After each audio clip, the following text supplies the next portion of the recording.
结果妈妈过世之后，然后我在她的衣橱的深处，就发觉奶阿爸1962到1965写了300多封的情书给他，3年写了300多封，等于1年要100封以上。对，所以因为爸爸那个时候的工作是在成功政工所，所以我就跟女儿就把这300多封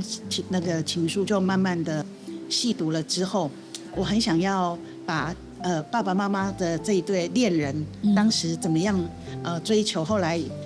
的过程，就是做一个记录，身为女儿的一种心意。所以就把这300多封情书去把它解读，然后消化之后，做了一张属于他们父母的青春爱情故事的一个致敬的一个礼物。然后因为爸爸那个时候都是从成功政工所发信，邱月云小姐收，那就觉得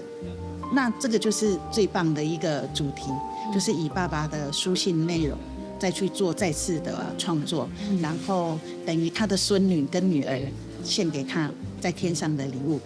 因为亚种种 CP 是黑制作人，你是制作人，对，没错。主优黑莫耶，对，我们的每一张作品旋律都是我的